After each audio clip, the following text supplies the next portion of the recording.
Ser podcast. En la cadena SER. Yo cuando pisé ya la universidad, cuando ya en los años 40 empecé a hacer mi carrera, era un perder tiempo que es ganarlo, porque era perder ese tiempo, eso, tomar el sol, ir a pasear al río en barca, remar. Era realmente una vida muy relajada.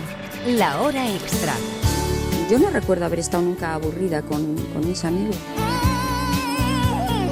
Tú piensas que no había televisión, por ejemplo. El que no hubiera televisión también facilitaba en los bares y en todos los sitios una charla tranquila porque no había ruido. Con Dani de la Fuente. I found a friend, someone to help me, and a place I can be myself when I'm in trouble now. I've lost it and I don't know how. Bienvenidos, bienvenidas a La Hora Extra, un espacio para charlar con tiempo y sin ruido de cómo la cultura refleja el momento que vivimos, que afirmaba Nina Simone, como les gusta recordar a nuestros primeros invitados, y como reivindicaba también Carmen Martín Gaite. Yo creo que si siempre pudiéramos hablar bien con toda la gente, tal como queremos, y tuviéramos un tiempo, un plazo narrativo, una pausa para hablar y ser escuchados y escuchar, quizá no escribiríamos. Que en el momento en que hay alguien con quien puedes hablar, para mí que se quite el cine, el teatro, los viajes y hasta incluso placeres más fuertes.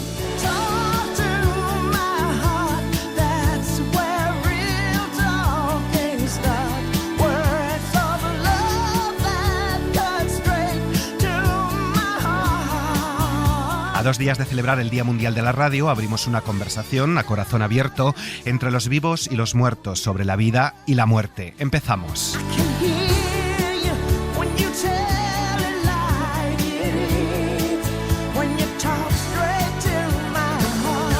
Violeta Gil y Celso Jiménez, bienvenidos a La Hora Extra. Muchas gracias. Muchas gracias. Nos falta Itxaso Arana, que no ha podido estar con nosotros porque es la semana de los Goya. Los tres formáis La Tristura, un colectivo, una compañía de teatro que cumple 20 años este 2024, 20 años de creaciones teatrales. Felicidades. Muchas gracias también. Bienvenidos también a la cadena SER. Genial. Este 2024 cumple 100 años y lo hace además con este lema. Cadena SER, el poder de la conversación.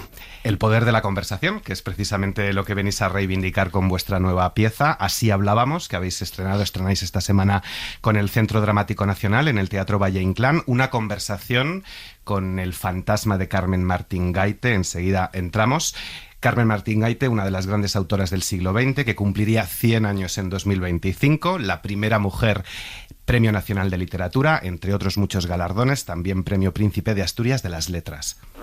Estímulo para seguir escribiendo no supone, porque lo tengo aún sin premios, pero vamos, me alegra mucho y me parece pues muy estimulante en sí mismo.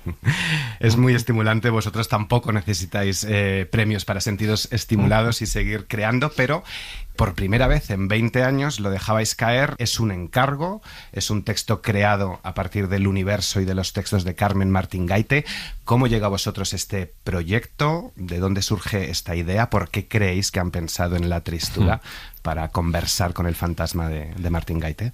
La verdad es que sí que hay ahí un diálogo con el fantasma. La verdad es que la obra en parte... Sí, de hecho bastante concretamente. Sí, de manera implícita, pero luego en algún momento de manera explícita, es un diálogo con ese fantasma de Carmen. Y sí que nos hemos preocupado mucho porque aunque el origen del proyecto, que para nosotros creo que es vital, no hubiera salido de un deseo nuestro primigenio, ¿no? Como que haya alguien primero que te saca a bailar, que te pide que vengas, y eso para nosotros es raro. Normalmente tú tienes una idea, tienes un proyecto, una necesidad muy grande y ya ahí buscas los colaboradores, ¿no? Aquí fue al revés y aún así sí queríamos no sentirlo así. O sea, no sentir que por obligación tenemos que hacer esto, por obligación, porque en el propio encargo del Centro Dramático Nacional había un par de, no eran muchas cosas, pero había un par de obligaciones, ¿no? Una de ellas era trabajar con intérpretes menores de 30 años, que eso es un poco marca de la casa y no se nos hacía nada complejo, no era nuevo tampoco. Y la otra cosa que sí que era nueva era trabajar a partir de, o con una adaptación, o algo un poco más libre, como finalmente hemos hecho, de una autora del siglo XX. Y es ahí cuando decimos, joder, vamos a buscar con qué poética o con qué obra concreta o con qué corpus teórico nos podemos relacionar lo suficiente como para sentir una motivación de verdad de hacer una obra entera. Nos preguntaban el otro día en la rueda de prensa, ¿no? ¿Alguien que no conozca el trabajo de Carmen Martín Gaite podrá relacionarse con la obra? Totalmente, por esto mismo que estamos hablando. Al final es una obra de retristura. Lo que pasa es que hemos pensado mucho en Carmen, hemos leído mucho a Carmen, y a partir de, como un trampolín, a partir de algunos extractos de algunas entrevistas, de algunas novelas y de algunos ensayos, hemos hecho un texto de la tristura, digamos. El deseo de conversar con Carmen Martín Gaite sí viene de nosotros. O sea, nosotras somos las que elegimos a Carmen después de haber hecho un repaso bastante exhaustivo de muchas autoras españolas, de tanto de filosofía, poesía. O sea, como que abrimos mucho el espectro, pero es verdad que los textos de Carmen volvían una y otra vez y había algo con lo que podíamos sentir una afinidad muy clara que tenía que ver precisamente con la conversación, con el deseo de hablar y de llegar al otro de forma real y profunda y de generar la situación adecuada para que esa conversación pueda florecer, que no siempre es tan fácil y que desde luego ahora mismo, con todo el ruido y toda la información que manejamos y los decibelios, ¿no?, a los que estamos sometidas, pues no es fácil. Y también un deseo suyo de poner lo humano en el centro, de confiar en lo humano y de que una puede cambiar en relación a los otros, que para nosotras es algo que ha estado muy presente en el trabajo de la tristura durante 20 años. Todas las actividades que rodean a la compañía tienen que ver con eso, ¿no?, con el encuentro con el otro, con llegar un poquito más allá y con sentirnos porosas y abiertas a que las formas que tenemos de pensar, la vida y el amor y la política puedan seguir transformándose, aunque cumplamos muchos años, ¿no? Es curioso que lleguéis a Carmen Martín Gaite porque antes de saber todo esto que nos estás contando, claro, los actores de la obra, que son menores de 30, no saben quién es o quién era Carmen Martín Gaite, pero los de nuestra generación, muchos también desconocen quién era Carmen Martín Gaite. Pasa mucho, yo pienso mucho a la hora de dedicarnos al teatro, lo que tiene que ver con las historias, con los mitos, con lo cíclico, con lo que se repite, ¿no? Durante cientos y cientos de años hemos hecho Antígona, por ejemplo, ¿no? Y se tiene que volver a hacer, ¿no? Y ahora Bayona ha hecho una película que es Viven, que se hizo de otra manera, hace muchos años, también está la novela, como que a veces cada generación necesita recordar cíclicamente o a una autora, o una obra, o una leyenda, o un mito, ¿no? Y creo que a veces las efemérides, que nos pueden parecer un poco chorras, y lo son en parte, también sirven para eso, ¿no? Entonces, bueno, Carmen, no este año, pues siempre vamos un poco a destiempo, pero el año que viene cumpliría 100 años, y también el 25 aniversario de la muerte, si no recuerdo mal, va todo un poco juntos. Entonces, bueno, entiendo que eso servirá. Esto ha sido casualidad lo nuestro, ¿no? Pero sirve para que otra generación recuerde el nombre. Yo creo que muchas de las intérpretes, el nombre lo conoces, Carmen Martín Gaite, pero tampoco como si te digo otro nombre al lado. Es como, bueno, sí, igual escribía, pero no sé bien cómo, ¿no? Nosotros es verdad que sí teníamos en el plan de estudios, ¿no? Yo recuerdo haber leído, por lo menos en el cole o final del cole, principio del instituto, Caperucita en Manhattan, ¿no? O sea que bueno, también depende mucho de quién entra cíclicamente y sale de los planes escolares. Lo que ya sabemos es tan importante, ¿no? La educación. Entonces bueno, siento que tengo esa sensación que en un año o dos esa generación volverá por las efemérides y por todo a escuchar ese nombre y volverá a subir, porque durante un tiempo ha estado, no diré olvidada, pero que no es verdad, pero para la importancia que tuvo para nuestros padres y nuestras madres, bueno, esa fama, esa popularidad decrece por momentos, porque aparecen otras, y yo creo que ahora se le está ya reivindicando en los últimos años. Sí, está sonando más, está volviendo a leer muchas de las novelas de los 2000 también, pero creo que es porque nuestra generación en realidad, más allá de Caperucita en Manhattan y alguna otra cosa más, que ahí coincidíamos las dos que lo habíamos leído, yo no había leído apenas textos suyos. Bueno, Nubosidad Variable, bueno. Sí. Y ha sido también un encuentro feliz en ese sentido de, wow, aquí hay muchísimo material maravilloso que no conocía, que obviamente conocía el nombre, pero que no me había apelado, no me había introducido en ese universo, y que es riquísimo, que además te ayuda a entender muchos cambios que ha sufrido el país en los últimos 40, 50 años, y que creo que también complejiza el papel de la mujer en la creación de una manera súper interesante. A mí me apela particularmente y me extraña no haber entrado en su universo antes, ¿no? No quiero estar tranquila, yo no sé estar tranquila,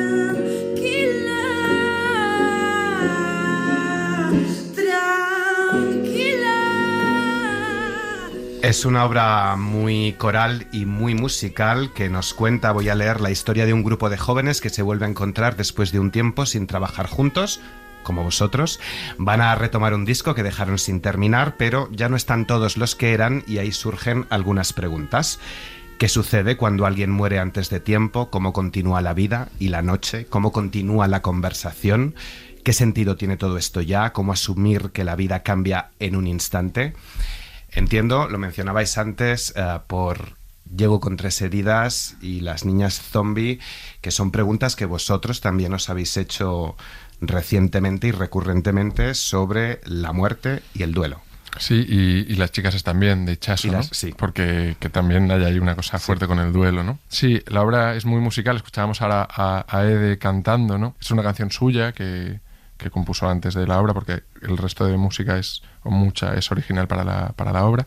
Y creo que hay algo ahí interesante, ¿no? Del no quiero estar tranquila, ¿no? También es encontrar los puentes entre generaciones, ¿no? Hablamos mucho, al final nos están preguntando mucho estos días por Carmen Martín Gaite, que es genial porque es la esencia y el origen del proyecto, pero luego la clave para nosotras es encontrar los puentes entre las generaciones y en los tiempos, que también está, tanto en Las Niñas Zombie, en Llego con 3 heridas y en la peli de Dichas, porque es mucho más importante buscar esas conexiones entre el mundo que propone Carmen Martín Gaite, cómo era ser feminista, cómo era estar tranquila para Carmen Martín Gaite, qué intranquilidad le generaba no encontrar los interlocutores que quería y qué le pasa a Ede, por ejemplo, o a cualquiera de las 8 intérpretes, con su generación, con la ansiedad de su generación, con querer tener un mundo que no tienen, con querer relacionarse con los demás de una manera que por la virtualidad, por muchas cosas no conseguimos. Entonces, bueno, todo eso forma parte de esa sinopsis que leías, ¿no? De cómo continúa ahora la vida después de un golpe para que no estamos preparados. No es tan distinto, creo, para Carmen Martín Gaite o para nosotras, y de eso un poco va la obra, ¿no? De ese diálogo también de los tiempos y de las generaciones. Sí, la pérdida sin duda forma parte de mi vida, y creo que es de la de todos, de manera bastante determinante, y entonces es un tema que creo que voy a seguir pensando siempre. Pero es cierto que nos apetecía también ver cómo los jóvenes de hoy se enfrentan a eso cuando la muerte no está ocupando un lugar central, cuando la juventud es lo que está manejando todas las conversaciones, ¿no? Y cuando estamos un poco intentando no entrar de lleno y a saco en el dolor, ¿no? Seguramente pues porque hay unos dolores muy grandes que no sabemos asumir ni nosotras como generación ni la de ellos, ¿no? Políticamente, económicamente, a niveles de salud, de salud mental, de ecología. O sea, realmente hay como temas tan grandes que nos paralizan tanto que a veces es difícil centrarse en lo que a un nivel más micro nos ocurre, ¿no? Y entonces pues ponemos otras cosas en el centro. Y nos importaba porque creemos que cómo te aprendes a enfrentar a eso marca totalmente cómo te enfrentas al resto de cosas de tu vida, ¿no? Y es verdad que nos centramos en ellas y en lo que nosotras también entendemos de lo que es estar en grupo y vivir una pérdida en grupo, pero que Carmen en ese sentido nos ha ayudado también porque es una persona que sufrió varias pérdidas muy, muy gordas, ¿no? Primero pues la de su súper amigo, que es quien la introdujo en otro grupo, ¿no? Y ahí también encontramos enlaces, ¿no? Ignacio Aldecoa, pero luego la pérdida de su hija, y creo que es muy bello cómo ella se enfrenta a esas pérdidas y cómo las reutiliza y las introduce de un modo que es creativo y es inspirador, y que se nota mucho que ella aprende a vivir con ellas, ¿no? Y yo creo que es de lo más importante que podemos hacer, aprender a vivir con ellas, que no nos paralicen, pero que no tengamos que huir del dolor que eso produce, porque si no vamos a poder generar nada nuevo en todo ese campo que se ha quedado devastado. Es difícil encontrar interlocutores de nuevo, como no los encontraba Carmen, decías, Violeta. Hoy tampoco encontramos interlocutores. Nos cuesta dialogar. Yo creo que es verdad que los tiempos no están propicios, que también la prisa y la edad, o sea, que lo hablábamos mucho estos días de sí notamos diferencias de cuando empezamos a trabajar. Teníamos muchas más horas que pasar en barbecho, muchas más horas que pasar haciendo nada y simplemente hablando, y a lo mejor veíamos una película y luego podían pasar 3, 5, 6 horas hasta la madrugada en la que íbamos conversando y desgranando lo que nos había pasado, y cada vez tenemos menos tiempo para que eso ocurra y para que eso se dé en nuestras vidas, y eso sí estoy atenta para que se pueda cortar a tiempo, ¿no? Es que ahí es donde también ocurre la vida, ahí es donde se pueden germinar los cambios y los lugares de comprensión de la otra persona, porque si va todo muy rápido, lo que hago es solucionar.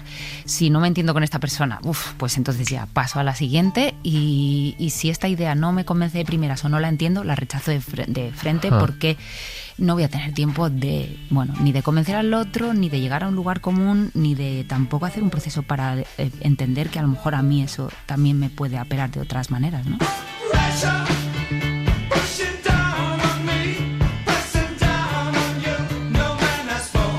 Cómo crear desde el dolor, cómo encontrar a nuestro interlocutor en momento de polarización, palabra del año 2023. ¿Qué lugar ocupa el teatro entre las prisas y el ruido para ofrecer encuentro y diálogo?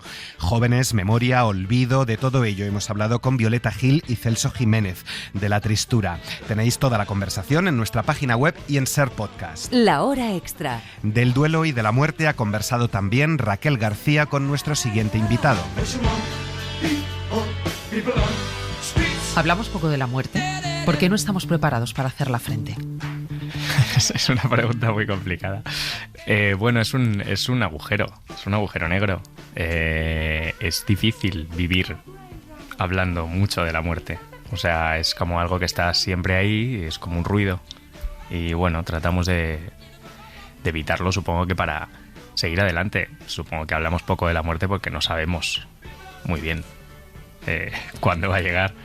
En tu libro La muerte convierte a un padre en un alienígena incubado en una vaina gigante y a un niño de 7 años en una máquina de olvidar y 2 ojos que desconfían. ¿Cómo nos transforma la muerte? Bueno, claro, la muerte de alguien querido, o alguien tan cercano como un padre o una madre, yo creo que trastoca toda, sobre todo si sucede cuando eres un niño, trastoca toda tu manera de estar en el mundo. O sea, de repente tienes conciencia muy temprana de que todo se acaba. Y eso es algo que muchos niños no saben y que está bien que no sepan seguramente.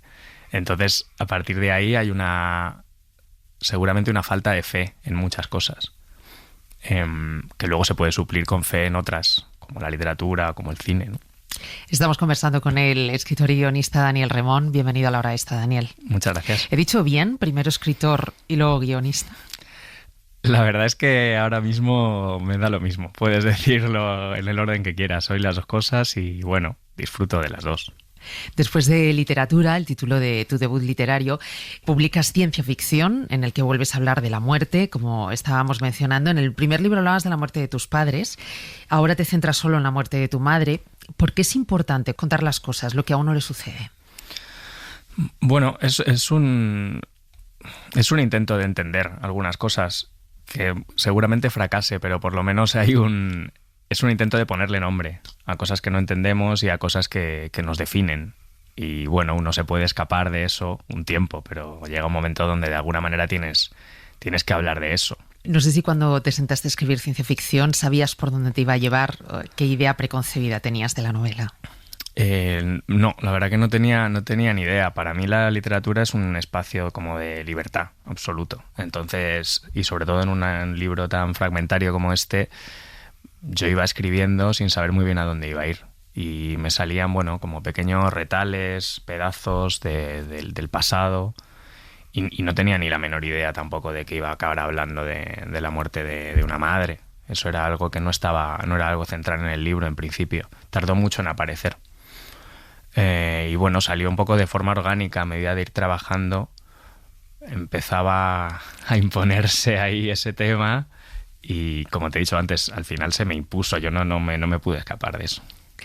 Como decías, una cosa te lleva a hablar de la otra, es decir, una relación fallida en este caso es la que te permite al protagonista indagar en la muerte, en el duelo. El protagonista dice en el libro que anhela una vida más ligera, algo más fácil, lejos de la complejidad de los afectos y de la ausencia. Y es una ausencia que defines como silencio, como un agujero, y es lo primero que me has dicho en la entrevista. ¿Crees que existe alguna forma de poder escapar, de convertir tu vida en una huida? ¿Es la única salida? Bueno, en realidad yo creo que cuando evidentemente creo que todos tenemos miedo, aunque lo tengamos los años que tengamos, al vínculo, a la cercanía. Entonces, estar solo es más fácil, aparentemente. Relacionarte con otra persona, con todas sus complejidades, y sobre todo en una pareja, y en una pareja que convive, es complicado. Y también creo que tendemos a ser un poco negativos en el sentido de pensar que una relación que termina es un fracaso, ¿no? No, creo que lo normal es que las relaciones terminen y empiecen otras, y que los sentimientos de alguna manera se transformen en otra cosa más que desaparezcan. Y eso está bien. Háblame de Jimena, de la protagonista. Bueno, Jimena es una persona que empieza a estudiar cine, que no tiene muy claro lo que quiere hacer, que escribe muy bien, pero que en un momento dado se empieza a desilusionar con la escritura y empieza a probar otras cosas, y trabaja en producción, y trabaja en sonido, bueno, trabaja en diferentes áreas del cine. Sobre todo es una persona inteligente y que también tiene miedo al vínculo, y que precisamente por ese miedo al vínculo, pues digamos que oscila, creo que como muchos de nosotros, en una especie de coreografía de acercarse a su pareja, alejarse de su pareja, quererla, estar harta de él también, juzgarla, echarle de menos, bueno, un poco todo el vaivén y toda la complejidad que tiene una pareja, ¿no? Si es posible, dale permiso para volver a la vida. Dame la palabra que puede resucitar a la muerta.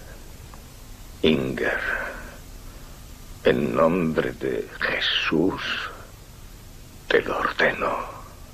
Levántate. Acabamos de escuchar la escena final de Oded de Dreyer. El cine resucita a los muertos, escribes en la novela, que está llena de referencias a pelis. ¿Cómo salvó el cine a ese niño de 7 años que de repente un día se tiene que enfrentar al abismo? Bueno, sobre todo, me gusta mucho que pongas esta escena, porque es verdad que a mí me impactó de una manera brutal, porque claro, mi madre murió cuando yo tenía 7 años, yo vi esta película, no sé, tendría 11, 12, la ponía Garci en el programa de Qué grande es el cine, que ahí vi muchas películas para las que no estaba preparado. Es lo que te iba a decir, no sé si entenderías esta peli cuando la viste con 11 años. No la entendí. Y creo que mejor, creo que las cosas que más nos impactan en la infancia son las que no entendemos o no terminamos de entender. Yo veía algo que me superaba por todos lados. Y sobre todo en esa secuencia, yo como espectador y como niño, yo pensaba que en absoluto iba a resucitar el personaje. Pero ¿cómo va a resucitar a alguien? Y bueno, resucita, ¿no? Entonces, hay algo... Además, yo venía de una familia más o menos religiosa, donde a mí como niño, y también al protagonista de esta novela, aunque no soy yo exactamente, se le decía que rezara, que si rezabas la gente no se moría, y eso en la vida sí pasa, la gente se muere evidentemente, y yo ahí vi otro tipo de fe. Y sobre todo vi un mundo donde otras cosas eran posibles. Un mundo que no tenía nada que ver con el mundo en el que yo vivía, lo que llamamos el mundo real, que era muy hostil. Entonces fue un descubrimiento absoluto. Yo pasaba mucho más tiempo allí que aquí. Hablas de la religión, es un tema que me interesa también mucho porque precisamente como decías, ¿no? Hablas de la religión y también de la culpa, porque al final ese pequeño de 7 años cuentas cómo reza esa estampita de Jesús de Medinaceli, que es lo que le dice una amiga de su madre. Tú tienes que rezar a la estampita de Jesús de Medinaceli para que mamá se cure. Y su madre muere. Con el paso del tiempo, no sé si esa culpa, eso ha cambiado de alguna forma. ¿Cuánto lo arrastramos, ese peso de la religión en nuestra vida? Yo creo que lo arrastramos mucho. Primero pienso que hay muchos tipos de religión y muchas maneras de afrontar la religión. La que yo vivía y la que sobre todo mucha gente de mi generación y generaciones anteriores vivían era algo bastante oscuro, que tenía mucho que ver con la culpa, como dices. Entonces, cuando a un niño se le dice que si reza la persona se va a salvar y luego no se salva, evidentemente tú piensas que de alguna manera lo has hecho mal, o que no has rezado lo suficiente. Entonces se tarda bastante como en deshacerse de toda esa maraña, de todo ese entramado. Se tarda bastante en entender que no hay ninguna relación entre tus rezos y una enfermedad, ¿no? Y bueno, ojalá lo hubiéramos afrontado desde otro lado, pero bueno, es lo que se pudo hacer. El libro está escrito, como decías antes, a modo de retazos, de recuerdos, de impresiones que van componiendo todo ese relato, ¿no? En el que es muy importante, entre otras cosas, el valor que das a las pequeñas cosas y cómo esas pequeñas cosas son las que nos van construyendo nuestros recuerdos. Es muy interesante cómo hablas de unas uñas en una bolsa de aseo, cómo hablas de una peluca escondida. ¿Es eso lo que nos queda con el paso del tiempo? Sí, yo creo que sí. Porque todo lo demás son abstracciones y son proyecciones, y los objetos estaban y están. Y también se genera una cosa que es algo que me interesaba y de lo que yo quería hablar, era sobre todo del recuerdo, de la memoria, de cómo ya no sabemos si recordamos o inventamos. Yo ya no sé si esas uñas estaban o las puse yo 15 años después, o 20 o 30, ¿no? Y creo que en cualquiera de los dos casos el resultado es el mismo. Es decir, es un intento de que las cosas vuelvan a suceder de algún modo. O sea, mientras las escribes y también mientras alguien como tú o como quien sea, pues las lee. Uh-huh. Sobre el duelo incluyes la cita de la poeta canadiense Anne Carson: un día decidí que el duelo sirve para hacer algo hermoso con el horrible caos interior que tienes entre las manos cuando alguien muere. No sé si tú lo has conseguido o si has abierto el camino para conseguirlo. Sí, lo intento. Intento hacer algo productivo con eso. O sea, también uno escribe desde ese lugar. Y bueno, seguramente en mi novela anterior yo estaba mucho más pegado a ese lugar, ahora intento desplazarme, alejarme un poco de eso. Pero es un poco inevitable. Es decir, tú estás ahí y tratas de hacer algo que signifique algo para otra persona.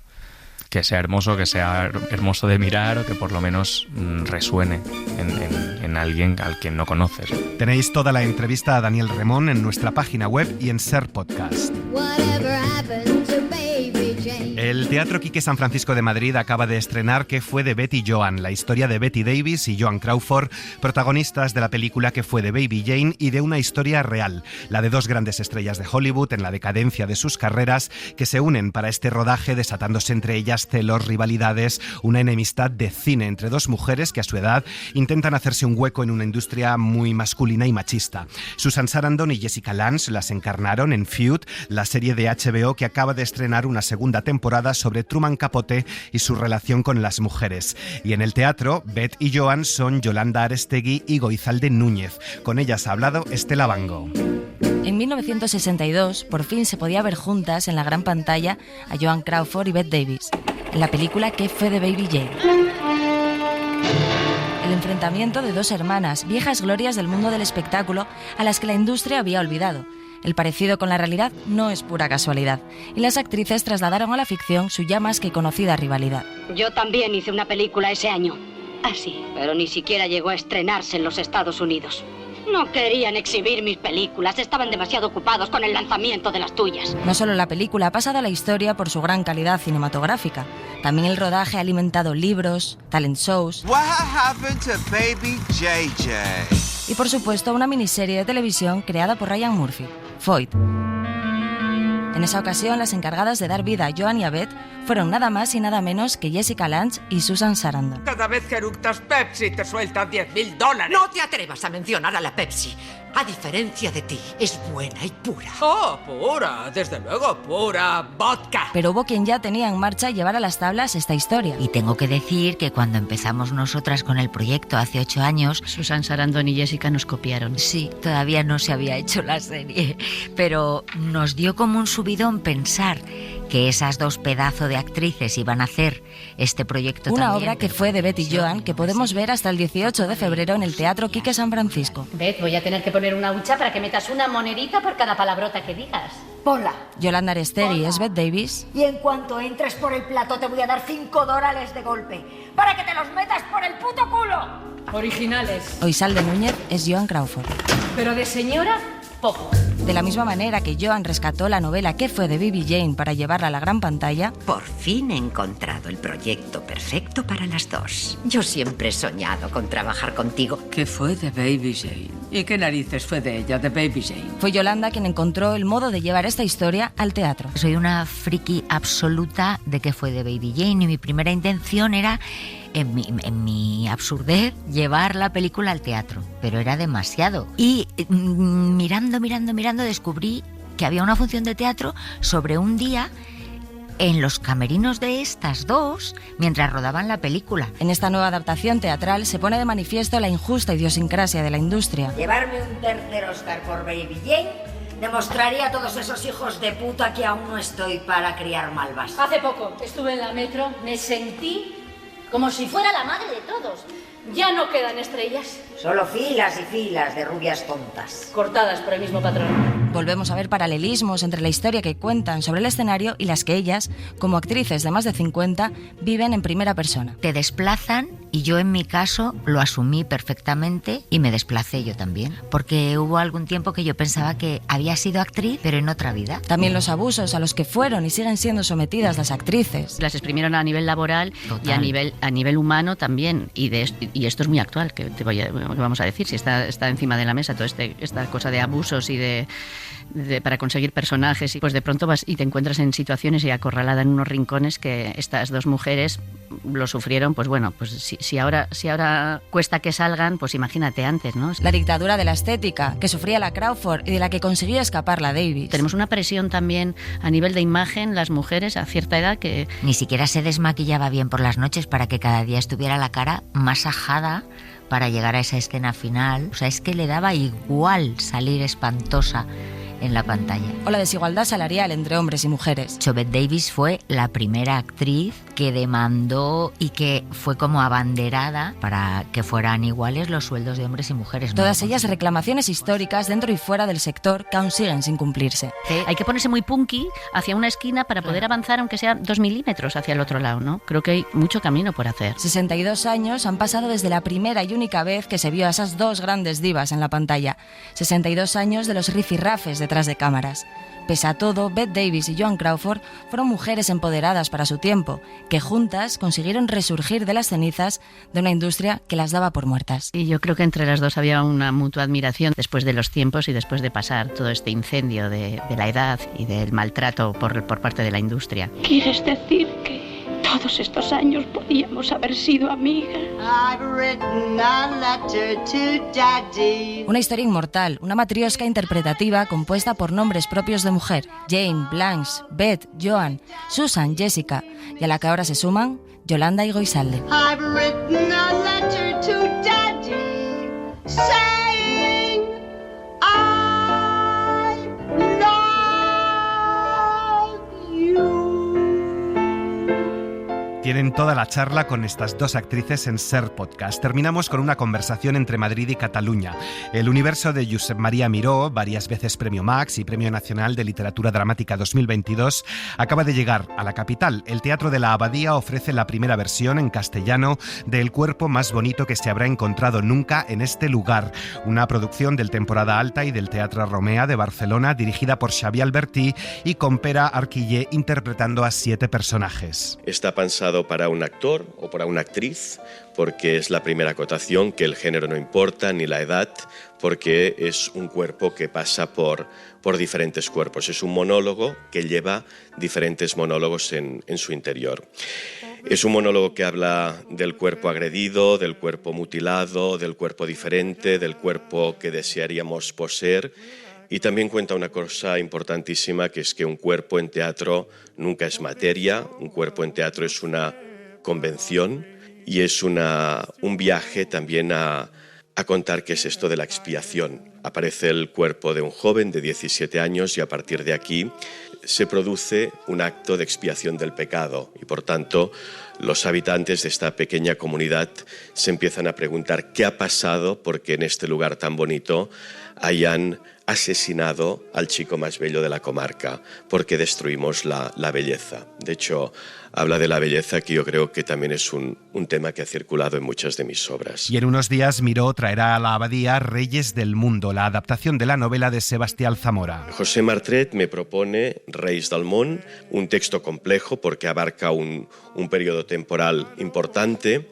Yo creo que había una cosa que a mí me interesaba especialmente, siempre me ha interesado la clave ética en el teatro y me parece que estos dos grandes hombres nos pueden hablar también de lo que es el poder y al servicio de qué ponemos nuestra vida, nuestras acciones, nuestra ideología y, por tanto, de qué forma el poder es una cosa para uno mismo, para el otro. No me quites esos privilegios.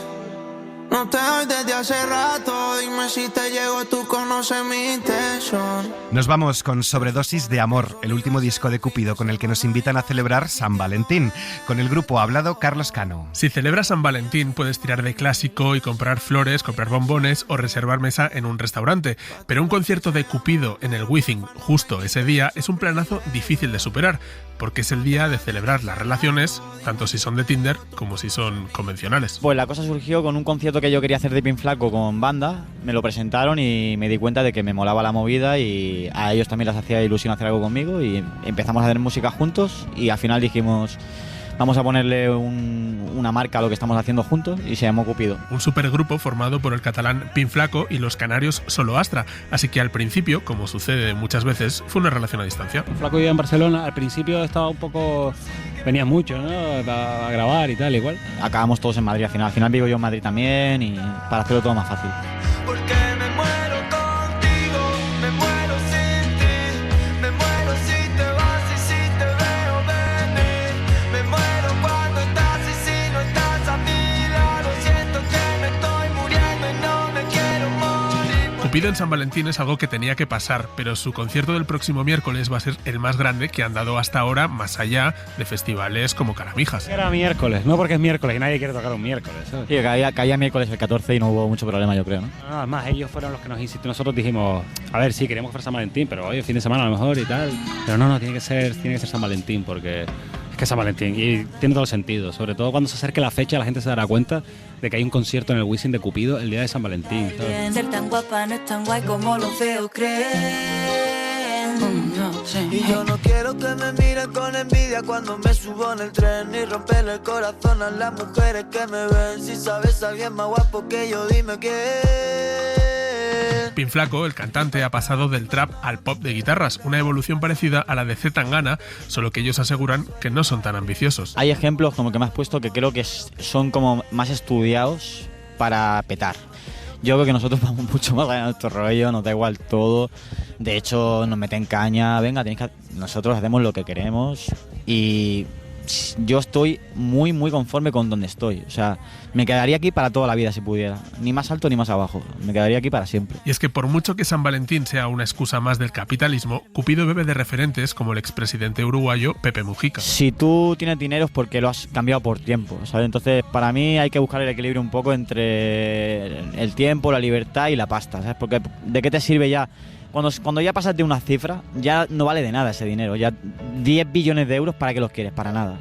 No te puede gastar esa pasta, no vale para nada. Da igual si no llevo dinero o si la tarjeta no funciona.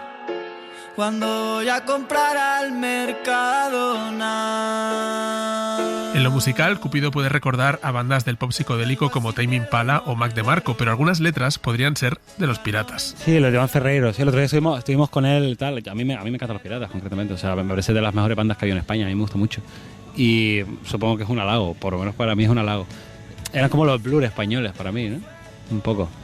Yo por lo menos veía como que los planetas eran los Oasis y Piratas eran los Blur. Esa era mi impresión que me daba aquí. Sea como sea, Cupido es una de las bandas del momento. Yo sé de muchos artistas que tienen muchos números, más que nosotros, y luego no llenan una Riviera. La verdad que para mí creo que nos va mucho mejor en directo que en digital. Metemos mucha más gente de la que yo pensaba. Y ellos, por muy bien que les vaya en YouTube o en Spotify, prefieren el contacto directo con su público desde el escenario. Mientras que yo estoy aquí escribiendo estas canciones, no sé ni por qué me rompiste el corazón. María Jesús Rodríguez ha estado en la técnica. Muchas gracias por sumarse a esta conversación. Que tengan buena semana. Suscríbete a La Hora Extra. Todos los episodios y contenidos adicionales en la app de Cadena Ser y en nuestros canales de Apple Podcast, Spotify, iVoox, Google Podcast y YouTube. Escúchanos en directo en la Ser los domingos a las 7:30 de la mañana.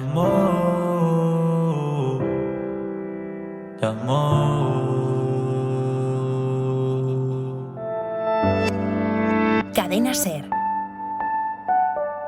La radio.